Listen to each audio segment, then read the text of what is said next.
हां, नमस्कार. आज पहिल्यांदा म्हणजे आपण एक नवीन थोडासा उपक्रम चालू करतोय, की छोट्या-छोट्या व्हिडिओ क्लिपच्या माध्यमातून संवाद साधणं. कारण जेव्हा मी WhatsAppवरती किंवा काही अन्य माध्यमातून काही मेसेज, काही अपडेट्स पाठवत असतो, तर बऱ्याच वेळा त्याच्यामधून पूर्णपणे उलगडा होऊ शकत नाही. म्हणून हा एक उपक्रम आहे, की मधून-अधून आपण जे काही सद्य घडामोडी घडतायत, त्याच्यावरती काही अपडेट्स जाणून घेणार आहोत. तर गेल्या 1 ते दीड महिन्यापासून आपण एक अशा विचित्र परिस्थितीमध्ये पास ऑन होत आहोत किंवा चाललो आहोत, की जे आपण कधी अपेक्षिलं नव्हतं. कारण हे कोविड-19 म्हणा किंवा कोरोना व्हायरस म्हणा, हे भारतामध्ये आल्यापासून आपण सगळे आपापल्या घरामध्ये बंदी आहोत. आणि साधारणतः अजून कुणालाच याची क्लॅरिटी नाही आहे, की साधारणतः कधी सगळ्या ॲक्टिव्हिटीज नॉर्मल होतील, कधी आपण आपल्या घराबाहेर पडू, कधी आपल्या 2-2.5 महिन्यापूर्वी ज्या ॲक्टिव्हिटीज होत्या त्या पूर्णपणे नॉर्मल पद्धतीने आपण करू शकू. जे आपल्या घरामध्ये आहे तेच जर आपण पाहिलं तर आर्थिक आघाडीवर सुद्धा काही वेगळं चित्र नाही, उलट जास्त निराशाजनक चित्र आहे. कारण जवळ-जवळ केवळ बँका आणि काही फार्मास्युटिकल कंपन्या सोडल्या, म्हणजे थोडक्यात ज्या जीवनावश्यक उद्योगधंदे आहेत, ते सोडल्या, तर बाकी उद्योगधंदे हे गेले महिना दीड महिना पूर्णपणे बंद अवस्थेमध्ये आहेत. तर मग ह्या परिस्थिती कुणी कल्पलेली नव्हती, कुणी अपेक्षित केली नव्हती. तर मग आता झालंय काय, ह्या कोविड-19मुळे अनेक घटना ज्या आपण कल्पना नव्हत्या केल्या, त्या घडायला सुरुवात झालेली आहे.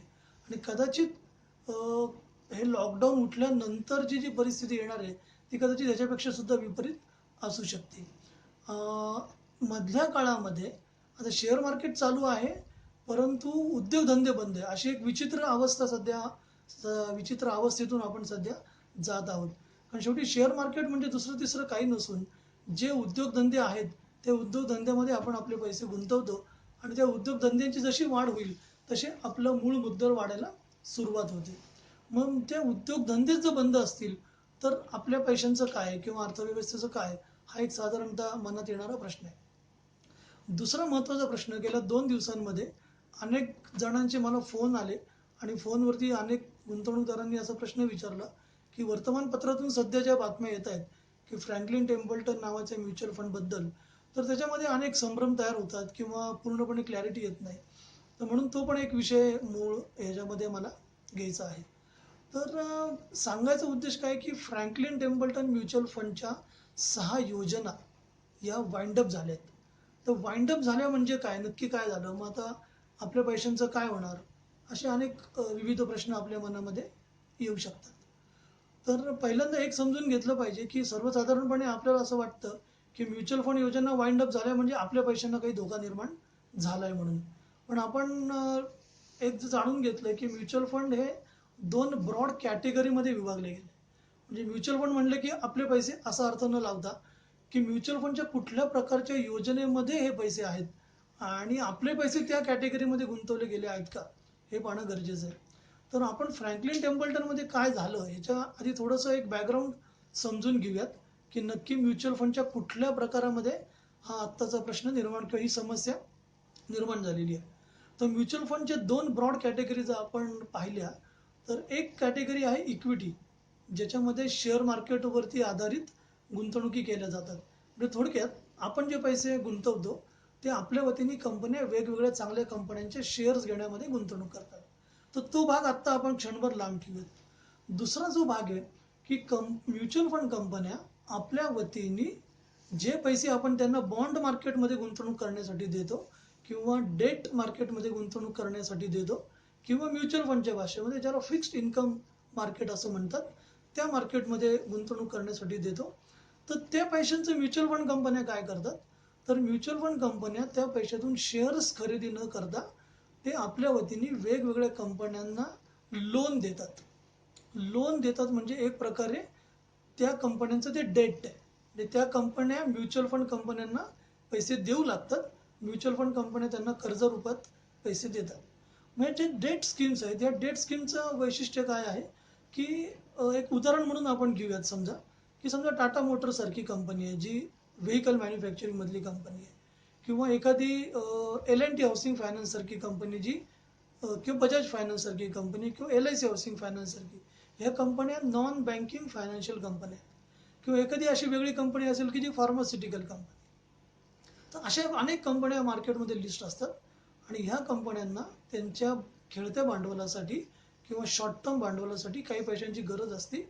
मग असे पैसे ते कुठून उभे करतात? तर एक तर बँकांकडून घेतात आणि त्यानंतरही जर गरज असेल तर ते असे पैसे म्युच्युअल फंडांकडून कर्जाच्या स्वरूपात घेतात. तर कर्जाच्या स्वरूपात केलेली गुंतवणूक म्हणून त्याला आपण सर्वसाधारण, म्हणजे मी खूप टेक्निकली जात नाहीये, तर सर्वसाधारणपणे म्युच्युअल फंड कंपन्या दुसऱ्या कंपन्यांना जे कर्ज वाटप करतात त्याला आपण म्हणूयात डेट मार्केट. तर मग होतं कसं की म्युच्युअल फंड कंपन्या पुढच्या कंपन्यांच्या गरजेनुसार ते लोन वाटप करत असतात. मग काही लोन वाटप असं पण, आता लोन वाटप कुणाला करतात? तर कॉर्पोरेटला पण केलं जातं आणि सगळ्यात महत्त्वाचं म्हणजे गव्हर्नमेंट ऑफ इंडियाला सुद्धा, म्हणजे गव्हर्नमेंट ऑफ इंडियाच्या जे काही योजना आहेत किंवा जे काही सिक्युरिटीज आहेत त्यांच्यामध्ये सुद्धा म्युच्युअल फंड कंपन्या पैसे गुंतवले जातात. पण गव्हर्नमेंटला जेव्हा पैसे दिले जातात तेव्हा ते 100% परत येण्याची शाश्वती असते, ज्याला आपण सॉव्हेरियन गॅरंटी असं म्हणतो. परंतु जेव्हा आपण कॉर्पोरेटला किंवा एखाद्या कंपन्यांना दिलं जातं तेव्हा कदाचित अशी शक्यता निर्माण होती की ती कंपनी जर खरोखर अडचणीमध्ये आली तर तिला वेळेमध्ये त्या कर्जाचं परतफेड करणं कदाचित अशक्य होतं. तर मग आता फ्रँकलिन टेम्पल्टनच्या बाबतीमध्ये काय झालं नेमकं? तर त्यांच्या ज्या 6 योजना होत्या त्या 6 योजनांमध्ये गेल्या 3 महिन्यांमध्ये मोठ्या प्रमाणामध्ये रिडम्पशन प्रेशर किंवा आपल्या सर्वसामान्य भाषेमध्ये विड्रॉवल प्रेशर यायला सुरुवात झाली होती. हे विड्रॉवल प्रेशर का आलं? तर शेवटी त्या फंडांमध्ये ज्यांनी गुंतवणूक केलेली होती त्यांच्या दुसऱ्या कुठल्या तरी अशा कमिटमेंट्स ऐनवेळेस उद्भवल्या की त्यांना ही गुंतवणूक काढून घेणं भाग पडलं. जसं समजा माझे 2 लाख रुपये एखाद्या फिक्स डिपॉझिट्समध्ये आहेत आणि माझे 2 लाख रुपये शेअर्समध्ये पण आहेत. पण समजा माझ्या शेअर्सचा बाजारभाव आत्ता कमी आहे म्हणून मी शेअर्समधली गुंतवणूक नाही काढणार, पण मला माझे जे एफ डी मधले पैसे आहेत ते मला इमिजिएटली लिक्विडेट करता येतात आणि माझी आत्ताची गरज भागवता येते. म्हणून मी पहिला प्रेफरन्स कशाला देईल? तर माझ्या एफ डी मधल्या गुंतवणुकीला. म्हणून मग त्या लोकांनी काय केलं, त्यांच्या बाकीच्या गरजा भागवण्यासाठी बॉन्ड मार्केटमधले पैसे मोठ्या प्रमाणामध्ये काढून घ्यायला सुरुवात केली. मग हे विड्रॉवल प्रेशर जर जसं जसं बिल्डअप होत गेलं तसं तसं कंपनीला एक जाणवलं की शेवटी विड्रॉवल द्यायचं म्हणजे कुठून द्यायचं हे पण आपण समजून घेणं गरजेचं आहे. तर म्युच्युअल फंड कंपन्या डेट मार्केटमध्ये जेव्हा विड्रॉवल देतात तेव्हा त्यांनी आपल्या वतीने जिथे गुंतवणूक केली असती ती गुंतवणूक ते थोडक्यात लिक्विडेट करतात किंवा मोडतात.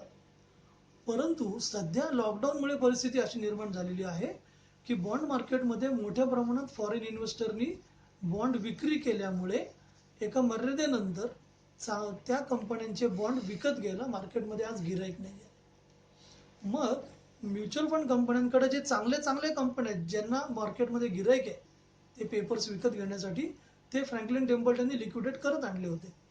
पण आता त्यांच्याकडे असे काही पेपर्स किंवा अशा काही गुंतवणुकी किंवा असे काही कर्ज होते की ज्याच्यामध्ये ते विकले जात नव्हते. मग विकले जर नाही गेले तर ते पैसे ज्यांना रिडम्पशन पाहिजे त्यांना ते परत देऊ शकत नव्हते. अशी परिस्थिती निर्माण झाल्यावरती कंपनीने विचार केला की जर आपण असाच शो कंटिन्यू केला तर एक वेळ अशी येईल की आपल्याला रिडम्पशन ऑनर नाही करता येणार. मग रिडम्पशन ऑनर करता येणार नाही त्याचा फटका सगळ्यात मोठा कुणाला बसणार? तर जे आत्ता विद्यमान गुंतवणूकदार किंवा एक्झिस्टिंग इन्व्हेस्टर आहेत त्यांना बसणार. अशी परिस्थिती निर्माण होऊ नये आणि म्युच्युअल फंड डिफॉल्ट होऊ नये म्हणून कंपनीने असा निर्णय घेतला की आपण आत्ता या 6 योजनांमध्ये गुंतवणूक घेणं पण थांबूयात आणि विड्रॉवल पण थांबूयात. त्याला म्हणतोय आपण वाइंडअप. ह्याच्यामध्ये कुठला डिफॉल्ट म्हणा किंवा कुठला स्कॅम म्हणा किंवा काहीतरी पैशांची अफरातफर झालेली आहे असं समजून घेण्याचं कारण नाही. परंतु कंपनीला रिडम्पशन करणं शक्य नाही. का शक्य नाही? तर त्यांना बाजारामध्ये सेकंडरी मार्केटमध्ये जे पेपर्स विकले गेले पाहिजे ते आत्ता विकले जाणं शक्य नाही. म्हणून त्यांनी आत्ता असा निर्णय घेतलाय की कुठलीच नवीन गुंतवणूक त्या फंडांमध्ये घ्यायची नाही आणि आत्ता जे त्याच्यात गुंतवणूकदार आहेत त्यांना पण विड्रॉवल द्यायचं नाही.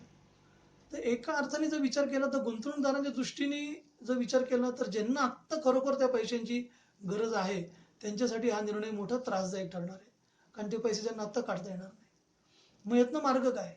तर कंपनीने असं सांगितलेलं आहे की त्यांना जे पैसे येऊ लागत आहेत त्या पैशांचं एक टाइम टेबल त्यांनी तयार केलं की काही पैसे त्यातले त्यांना कदाचित एप्रिल एंडला येतील, काही मे महिन्यामध्ये येतील, काही 6 महिन्यांनी येतील, काही 2 वर्षांनी येतील, कारण तसे तसे त्यांनी गुंतवणुकी केलेल्या असतात.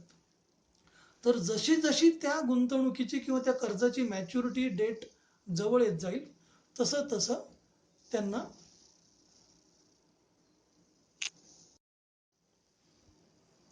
तर जसं जसं गुंतवणुकीची मॅच्युरिटी डेट्स जवळजवळ येत जातील आणि त्याच्यावरचं व्याजाची परतफेड सुरुवात होईल, त्या त्या प्रमाणात ते आत्ताचे जे एक्झिस्टिंग गुंतवणूकदार आहेत त्यांना त्यांच्या पैशाची परतफेड करायला सुरुवात होईल.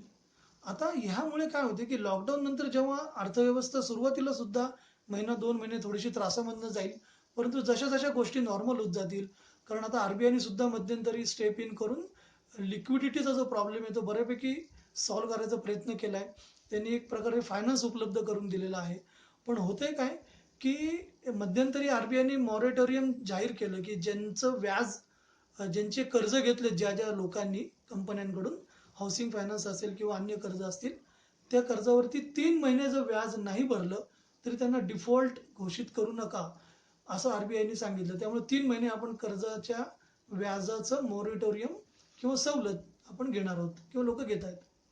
आता प्रश्न असा आहे की ही सवलत ज्या कंपन्यांचं व्याज लोक भरणार नाहीत त्यांना आहे का नाही.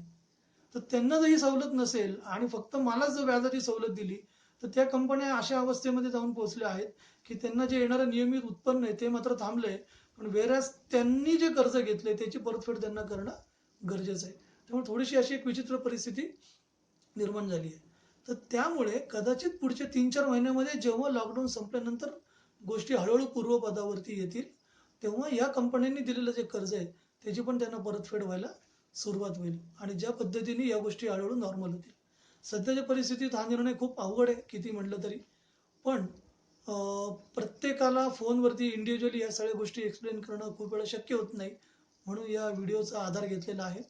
आणि माझ्या मते आपण हे जर समजून घेतलं की डेट मार्केट किंवा ज्याला आपण बॉन्ड मार्केट म्हणूयात, हे साधारण म्हणजे मी खूप टेक्निकलमध्ये जात नाही, पण वरवर जर विचार केला तर कंपन्यांनी जे कर्ज वाटले ते कर्जाची जशी जशी परतफेड त्यांना होईल त्या प्रमाणामध्ये फ्रँकलिन टेम्पल्टन या म्युच्युअल फंडमध्ये ज्या ज्या लोकांनी गुंतवणूक केलेली आहे त्यांचे पैसे त्या त्या प्रमाणात परत मिळायला सुरुवात होईल. हे सोडूनही जर तुम्हाला असं वाटलं की काही शंका आहेत, काही गोष्टी क्लॅरिटी करणं गरजेचं आहे, तर तुम्ही मला फोनवरती कॉन्टॅक्ट करू शकता. नमस्कार. थँक्यू.